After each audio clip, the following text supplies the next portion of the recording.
Guys, Barbell Apparel is dropping their Black Friday full launch on November 25th. And this, of course, is their biggest sale of the year. You can get any pair of their pants, jeans, chinos, even their anything pants. Or go for the sold-out covert pants for just $99. But that's not all. You're also getting 20% off site-wide on anything else. These guys always have your back. Barbell has the best clothes and the best deals. Athletes love these pants for the fit, freedom of movement, whether you're training or just enjoying life. And the quality is top-notch. With their replacement guarantee, Barbell gear is built to last, just like your workouts. They've also got a size exchange guarantee, so there's no stress if the size isn't perfect. And don't sleep on the tops and new products. They have the same attention to detail and are built to combine performance and comfort. It's all about bringing that athlete mindset into your daily life with Barbell. So head to barbellapparel.com on November 25th. Grab your pants for $99 and take 20% off all the rest. Trust me, you're going to feel the difference. Or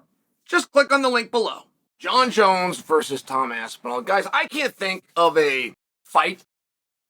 I cannot think of a fight anywhere that is talked about. I can't think of any competition, any head-to-head competition in all of sport. And we got the NCAA's red hot right now. NFL, I mean, these things are running red hot.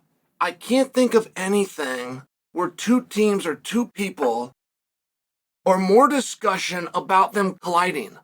Do you feel that way? And a lot of these things are tournaments, right? You got playoffs. You don't really know who's going to get matched up.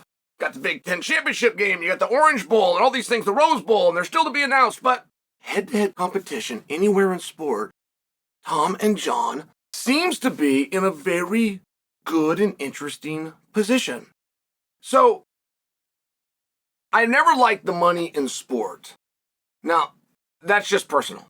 That doesn't mean that it shouldn't be here, and that doesn't mean the other side is wrong. But we're seeing this within college athletics, and it is creating massive problems.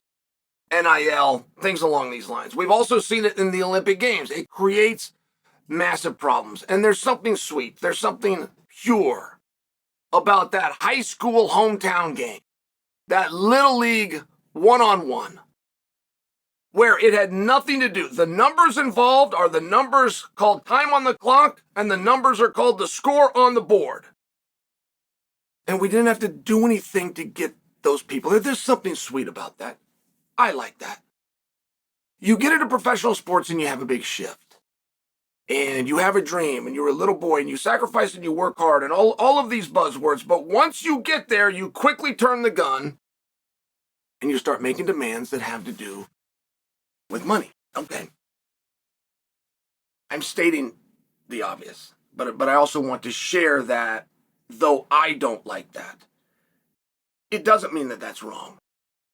And you will have people that begin to come out and talk, and who's got the power and who's got the leverage and the negotiation, and it's not quite what you might think. I mean, there is a great big board somewhere, and on that board, there's a whole bunch of dates with venues. And slowly but surely, things will begin to get plugged in, known as your card, known as your fights. There's also contractually, everybody owed 3 fights a year, just by example. Every champion, that would mean, has to contest that championship 3 times a year. So as you're working out this great big board with all of these dates and all of these venues, like the discussion and the back and forth isn't quite what you think it would be. But it's not in football either. The Super Bowl and the time of the kickoff is already written in stone. The 2028 Olympic Games, which will be in Los Angeles, is already set in stone. What teams come to contest or what athletes come to contest are not the first thing that is done. And that's how everybody thinks the negotiation goes. And it's actually the last thing that's done. We're going to hold the Olympics whether this country contests or not. And we've had great countries refuse to contest. We just saw it in these previous Olympics with the Russians. Just for example, happens all the time. So when you want to talk about negotiation and leverage, you must understand the date is set somewhere where the heavyweight championship is going to be on the line. Now, when you take into account that every athlete, including champions, are guaranteed 3 fights a year, we currently have 2 champions. which would mean, at least in theory, we have 6 heavyweight title fights to look forward to in the year 2025. Now, before you correct me on that, are you sure you can correct me? I mean, that would mean that Jon Jones is going to be given 3 fights. And what Jon does next is kind of on tip of everybody's tongue. And there's not 2 options, by the way. There's not 2 people you want to see Jon fight. There's not 3 or 4. There's not a series of names that we're going to bring and put it to the table and see what Mick and Sean think and go around the room. It's not like that. For Jon, when he fights, it's Tom Aspinall. We can all agree on that. But the same isn't true for Tom Aspinall. I mean, if you think that you're in this major power position and you think that we as a community aren't going to learn from the lesson that just bit us in the ass, known as McGregor-Chandler, where everybody wrote about it, looked like a fool. Everybody that bought tickets looked like a fool. Everybody thought it should affect the rankings, looked like a fool. Everybody that sat out thinking they would get better with time by not doing something and ended up their skills greatly regressed, looked like a fool. And I'm only asking you, what would happen from that big power stand that you think is going on? What would happen if Tom Aspinall booked a fight? The heavyweight championship would be contested. Your main event spot would be filled. Your pay-per-view needle is going to move. Who would Tom fight? Volkan is getting ready to fight Surreal. And Aspinall and Surreal works. It just works. I get why Aspinall shoot him away. I like that Aspinall shoot him away. But that fight works. That poster works. And should Volkov be able to get over on Surreal? I mean, just for example, but I'm bringing this to your attention. That fight matters. As we're sitting back or we're sitting down with Tom and Jon, we're going to only say the name Jon to Tom and Tom to Jon. That is true until Surreal and Volkov get done fighting.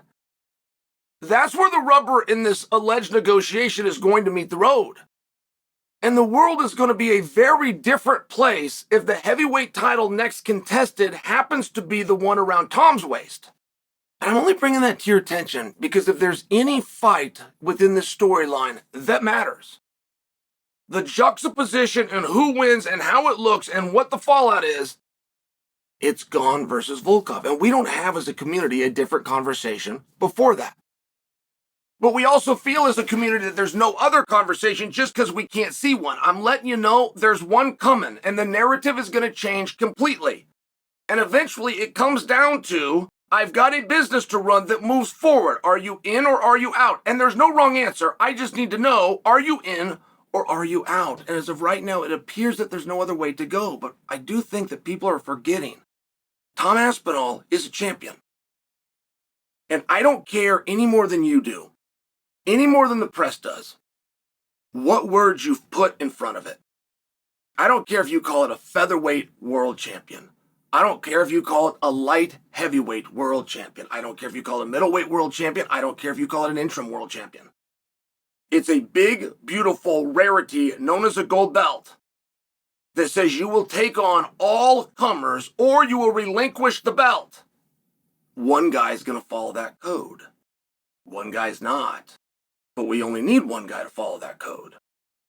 And I'm just bringing to your attention, if you've got talking to do, you got talking you want to get it done quickly because the clock is running against you. And while it seems like there's nothing else out there for any heavyweight to do, there will be as soon as Volkov and Gon get done fighting, and Tom Aspinall could take on in a main event either of them.